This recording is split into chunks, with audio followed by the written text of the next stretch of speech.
My mornings at Viridian Security began not with a computer but with a tree. It was a dwarf juniper, a bonsai, its trunk twisted into a story of patient struggle. For a decade I had trained its branches, trimming away the excess, encouraging the growth I wanted. Its universe was a shallow ceramic pot on my windowsill, a stark contrast to the sprawling digital universe I managed from my desk. The air in my office always carried the faint, smoky scent of Lapsang Souchong tea. I did not drink the bitter, frantic coffee that fueled the rest of the company. My work required patience. My work required a long view. My work was Helios. For 17 years, I had been the sole architect of the Helios Encryption Suite. It was not a program. It was an ecosystem, a living thing. Standard encryption is a brick wall. A brute can eventually hammer through it. Helios was a dynamic immune system. It did not just sit there. It sensed, it adapted, it evolved. If it detected a novel intrusion signature, it would not just block it. It would analyze the threat vector and proactively recompile its own core logic, changing its very structure in microseconds to render the attack useless. It learned. He had no idea what he was really trying to steal, because he had no concept of what it truly was. Helios was the company's soul, its only tangible asset. I had built it from a single line of code into a fortress that governments and global corporations trusted with their deepest secrets. I was its creator, I was its mother, and I was the only person on Earth who knew how to truly make it sing. This was my legacy, a perfectly balanced system of interlocking parts, as elegant and irrefutable as the 18th century clockwork mechanisms I studied in my spare time. It was a creation I was sworn to protect. Then came Carter Sterling. I first saw him on a stage, during a company-wide town hall. He was 34 years old, the CEO's son, poured into a suit that cost more than my first car. It was a beautiful suit, but it wore him, not the other way around. He paced the stage with the restless energy of a man who mistakes motion for progress. He had a slideshow full of corporate art and meaningless graphs. His voice was loud, confident, and utterly devoid of substance. He was the new chief operating officer. "Moving forward," he announced, his hands making vague chopping motions in the air. "We're actioning a more agile, synergy-driven OPEX model." I sat in the back row, sipping my tea from a thermos. I translated his words in my head. Actioning a synergy-driven model meant firing people with experience. OPEX model meant he had learned a new acronym. Someone from the engineering department asked a smart question about funding for long-term quantum computing defense research. Carter flashed a brilliant white smile. It was the kind of smile that never reached the eyes. "We can't be sentimental about legacy frameworks," he said, the condescension so thick you could taste it. "It's about leveraging our core competencies, not our core comforts. We need to pivot to a growth-hacking mindset." He had just called the foundation of all modern cryptography a legacy framework. He had used the term growth hacking, a marketing gimmick, to describe deep-level research and development. The man was a walking, talking thesaurus of misunderstood business jargon. He was a child wearing his father's shoes, and he had just been given the keys to a kingdom he did not understand. His fatal flaw was a profound, unshakable belief in his own genius, a genius that had been purchased for him, not earned. He was the entitled usurper, and he saw my quiet corner of the company not as its engine, but as dead weight. The humiliations started small. They always do. They were tiny paper cuts, designed to bleed you slowly. A key meeting about the final stages of the Solstice Dynamics merger appeared on my lead engineer's calendar, but not on mine. I saw it over his shoulder. "An oversight," the meeting organizer said when I inquired, her voice flustered. It was not an oversight. It was a message. Then came the budget review. I presented my department's needs for the next fiscal year. The core of it was a request for a crucial server upgrade. Helios was growing more complex. It needed more processing power to maintain its adaptive edge. It was the equivalent of asking for stronger steel to build a skyscraper. It was not optional. Carter sat at the head of the table, tapping on a tablet. He did not look up when I finished. "Thank you, Alani," he said. "Very thorough." He looked around the room. "But I have to ask." Why are we funding deep stack maintenance? The market rewards surface-level innovation. He smiled at the head of marketing. Jessica's team has proposed a rebranding initiative with real sizzle. I'm reallocating this back-end budget to her. I think we can all agree that innovative branding synergy is a better use of capital right now. He called the heart of our $350 million technology back-end tinkering. He took the money I needed to keep the company alive and gave it to someone to design a new logo. The room was silent. No one met my eyes. It was a public castration. He was not just ignoring my expertise. He was declaring it irrelevant. He was the new visionary. I was the past he needed to bury. The final act came on a Wednesday afternoon, 48 hours. That was all that was left. 17 years of service would conclude in 48 hours with the payment of my final milestone bonus, the bonus that would trigger the final clause of my contract, fully vesting the ownership of Helios with Viridian security, forever. His assistant summoned me. Her voice was strained. She knew. Carter's office was vast and sterile. It looked like a catalog for expensive, uncomfortable furniture. A single, enormous abstract painting hung on the wall, a chaotic splash of primary colors that I'm sure cost a fortune and meant absolutely nothing. He did not ask me to sit. He leaned against his massive desk, a posture he probably thought made him look casual and powerful. It only made him look like he did not know what to do with his hands. Alani, he began, using my first name with a familiarity he had not earned. We're making some bold moves to streamline for the future, positioning the company for the merger, you understand. He swiped a finger across his tablet, a gesture of profound disinterest. As part of that, he continued, his eyes still on the screen, we're sunsetting some of our more mature operational expenditures. Your role is one of them. Your position is being eliminated, effective immediately. He finally looked up, and he smirked. It was a small, tight, smug little smirk. It was the expression of a man who thought he had just pulled off a clever bit of corporate maneuvering. He had saved the company $150,000. He had cut the highest-paid engineer just 2 days before her big payday. He felt like a titan of industry, a real cost-cutter, a visionary. I'm sure you understand, he said, his tone making it clear he thought I could not possibly. It's just business. We appreciate your years of service, mature operational expenditure. He had reduced my life's work, the very soul of the company he was supposed to lead, to an accounting term for something old and disposable. I felt nothing, no anger, no panic, just a sudden, profound, and chilling clarity. It was the feeling of a complex mechanism, dormant for years, suddenly whirring to life. I had built this system with one hidden feature, a feature designed for this exact moment, a dead man's switch, designed to protect my creation from men precisely like Carter Sterling, and he had just willingly, stupidly, arrogantly pressed the button. I looked him in the eye. My face was a mask of cold neutrality. My heart rate was perfectly even. He expected tears, or shouting, or begging. I gave him nothing.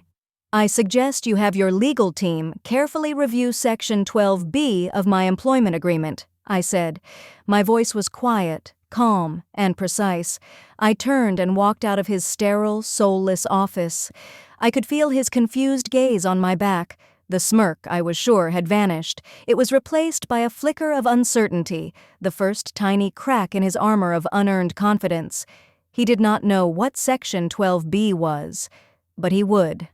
Oh, he would. Back in my office, the sanctuary that was no longer mine, I began the purge. This was not a retreat. It was a tactical withdrawal. I did not smash anything. I did not leave a nasty note. I moved with the precise, efficient economy of motion that had defined my 17 years at this company. I took a pair of scissors and carefully snipped the wire that held my bonsai to its pot, securing it for transport. Patience. Long-term cultivation. I packed the small box of Lapsang Sochong tea. Ritual. Analog preference in a digital world. I took down the single-framed patent from the wall. United States Patent Number 7, 424,909. polymorphic encryption engine with heuristic threat analysis. My name was listed first, Dr. Alani Keller, inventor, proof of ownership. These were my things. They went into a small cardboard box. Then I sat at my terminal. I did not delete files. That would be crude. It would also be illegal. Instead, I initiated a sanitation protocol I had designed years ago. It wiped my local drives clean, overwriting every sector with randomized data 7 times over. It left no trace that I had ever been there. I was sanitizing my presence, removing every last bit of intellectual charity I had ever offered this company outside of my official duties. The thousands of diagnostic scripts, the helpful bits of code, the architectural notes that existed only on my machine. They vanished. I was a ghost leaving the machine. Carrying my box, I walked through the office. No one met my eye. They knew. They were either too scared or too ashamed to say anything. I did not care. They were part of a system that had allowed a fool to take the throne. In the quiet of my car in the parking garage, I made a single phone call. My IP attorney answered on the first ring. "It's done," I said. "Are you sure?" he asked. His voice was steady. "We had rehearsed this." "He terminated me without cause, effective immediately," I said. "The merger is in its final stages. They are more vulnerable now than they have ever been." "Then I'll proceed," he said. "Activate the contingency," I said, and ended the call. That evening, I did not mourn. I worked. My home office was my real sanctuary. It was filled not with corporate art, but with framed blueprints of antique clockwork, Harrison's marine chronometer, the Antikythera mechanism, systems of genius where every gear, every spring, every lever had a purpose. They were beautiful, logical, and perfect. They were everything corporate life was not. I sat at my desk, the glow of the monitor illuminating my face. I filed the incorporation papers online. It was a simple process. The state's website was surprisingly efficient. Name of business, Keller Innovations, LLC. Purpose of business, technology development and intellectual property licensing. Then, I opened a word processor and began to draft a letter. It was addressed to the CEO and the executive board of Solstice Dynamics. It was a masterpiece of polite, professional, and absolutely devastating legal prose. It informed them, with deep regret, that a material change had occurred regarding the ownership of the core intellectual property of the company they were about to acquire for $350 million. It informed them that Viridian Security was no longer the legal license holder for the Helios Encryption Suite, and it informed them that all future inquiries regarding the licensing of this technology should be directed to the sole and verified owner, a newly formed entity named Keller Innovations, LLC. I poured myself a cup of my Lapsang Souchong. The smoky aroma filled the room. I took a sip and felt a small, cold smile touch my lips. It was the intimate satisfaction of a flawless mechanism, 17 years in the making, finally and irrevocably clicking into place. The first tremor of the earthquake I had triggered was felt by a man named David Chen. He was a junior lawyer in Viridian's legal department, barely 3 years out of law school. His task was simple, mundane: process the termination paperwork for Dr. Alani Keller. He was probably humming to himself, thinking about his weekend plans. My lawyer later recounted the story to me with a certain professional glee. David pulled my employment file. It was thick, dusty. He found my original contract, signed 17 years ago. He scanned the standard clauses, his eyes glazing over. Then he got to the addenda. Specifically, Addendum B. He stopped humming. Section 12B, the Reversion Clause. He read it once. His brow furrowed. He read it again, his mouth falling slightly open. What he was reading was impossible. No one signed contracts like this. It stated in clear, ironclad language that if my employment was terminated without cause prior to the payment of the final milestone bonus, all intellectual property rights, licenses, and patents for any systems I developed would immediately and irrevocably revert to their creator as a final act of severance, nullifying any and all claims by the company. David's blood ran cold. He grabbed the file and sprinted down the hall to the office of the general counsel, a man named Marcus Thorne. He burst into the office, babbling about a reversion clause. Thorne, an older, unflappable man, waved him off impatiently. Then David laid the contract on his desk, his fingers shaking as he pointed to the paragraph.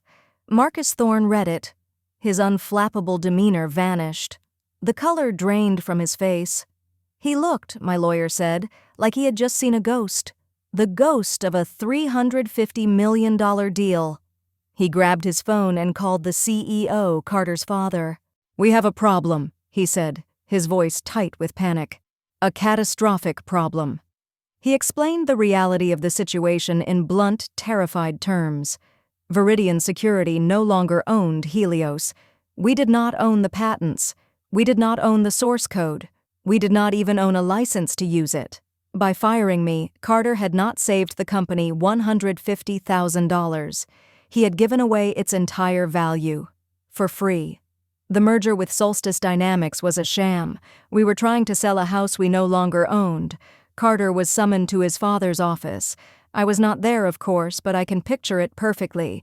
He would have walked in, still glowing with the self-satisfaction of his clever move. He would have seen the pale, grim faces of his father and the general counsel and assumed they were congratulating him. "It's a negotiation tactic," he blustered when they explained the situation. "She's trying to shake us down for a bigger severance. We'll sue her. We'll bury her in legal fees." What he didn't understand was that this was not a negotiation. It was a conclusion. "You can't sue her, Carter," Thorne said, his voice ragged with stress. "The contract is ironclad. We had 3 different outside firms review it when she signed. It's a work of art. And you know who signed the termination letter? The one that explicitly states the termination was without cause to avoid paying a severance package?" Thorne slid a piece of paper across the desk. It was my termination notice. Carter's bold, arrogant signature was scrawled at the bottom. "You did," Thorne whispered. "You triggered the clause yourself." I watched his world collapse in real time, or at least I imagined I did. I imagined the look on his face when he realized his fatal error. The arrogant bluster would have evaporated, replaced by a dawning, sickening horror. The confidence draining away, leaving behind the pale, terrified child he had always been. He had tried to play a game whose rules he never bothered to learn. He saw a pawn and took it off the board, never realizing it was the queen. He thought he was a player. He was just a piece, and his own move had just checkmated his entire company. The system he thought he could manipulate was now crushing him. The emergency board meeting was, by all accounts, a bloodbath. The war room, they called it. A fitting name. The atmosphere was thick with panic and rage. I was, of course, not invited, but my name was on everyone's lips, the ghost at the feast. The company's executives, men and women who had spent months salivating over the Solstice merger and the bonuses that came with it, were shouting. They were shouting at the general counsel. They were shouting at the CEO. But most of all, they were shouting at Carter. He was at the center of the storm, a pathetic figure trying to shield himself from the gale force winds of his own incompetence. He tried to defend himself. He called it a legal oversight. He insisted it was a correctable error. He tried to use the same empty buzzwords that had always saved him before, but the words were hollow now. They had no power. He had no power.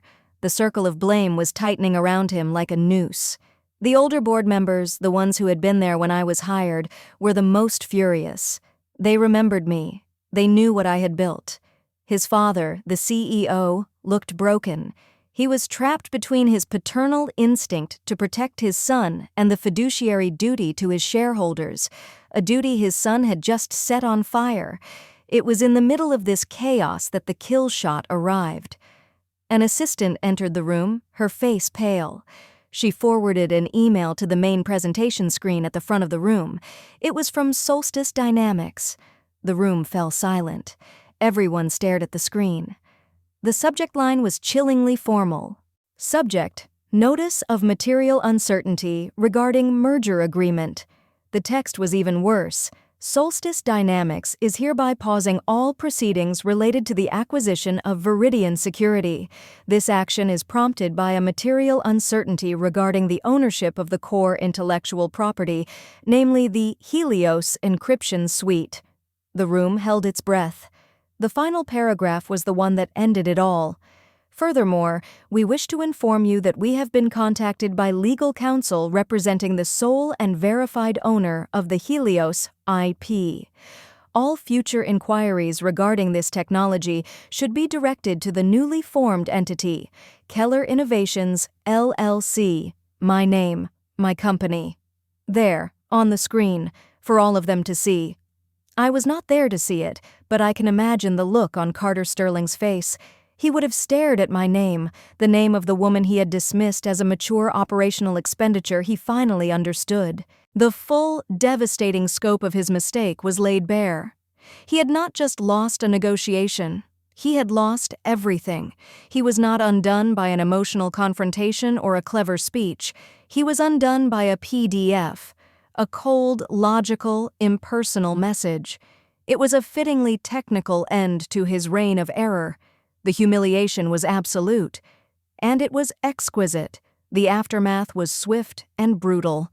The news headlines told the story in stark, unforgiving print. Viridian Solstice merger collapses. Shares of Viridian Security plummet by 92%. Viridian faces shareholder revolt, lawsuits expected. The company was a hollowed-out shell, an empty brand with no technology to its name. Carter Sterling was fired. The final humiliation was that the termination letter was signed by his own father, a desperate move to appease the furious board. I saw a picture of him online, leaving the building for the last time. He was carrying a small cardboard box, just like I had. The irony was so thick it was almost poetic. 2 weeks later, a new headline appeared. This one was on the front page of the Wall Street Journal's tech section. Solstice Dynamics acquires Keller Innovations in strategic IP deal. The article went on to explain that Solstice had acquired the powerful Helios Encryption Suite from a boutique firm. The terms of the deal were not disclosed, but industry sources estimated its value to be well in excess of the original $350 million Viridian merger. I had negotiated a better price. I owned the asset, after all. The supply was limited to one. The final sentence of the article was my favorite. As part of the acquisition, Solstice has appointed the system's original architect, Dr. Alani Keller, as its new Chief Technology Officer. I had not just gotten my bonus, I had claimed the entire prize. I had used my opponent's arrogance as the fulcrum to move his world. His sin was reducing my life's work to a line item on a spreadsheet. His punishment was to become a footnote in the story of my triumph. He tried to save $150,000. He was now unemployable. He tried to streamline for the future. He had single-handedly erased his company's future. My new office at Solstice Dynamics was on the top floor. The view was spectacular. It was larger, cleaner, and brighter than my old one. My first act as Chief Technology Officer was to unbox my belongings. I placed my small, patient bonsai juniper on the corner of my new, expansive desk.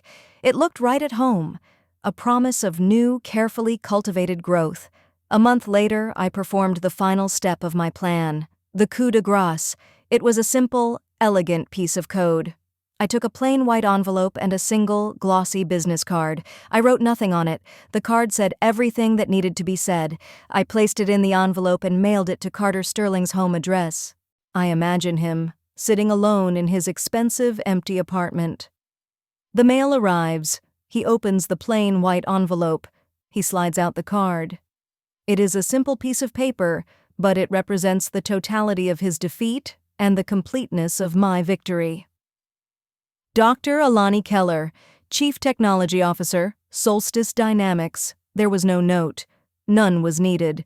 I imagine he dropped it as if it had burned his hand. My revenge was complete. It was not born of rage but of logic. It was not chaotic. It was structured. It was a perfectly executed plan, a complex mechanism of my own design, and it had worked flawlessly. It was the cold, clean, and deeply personal satisfaction of a problem solved.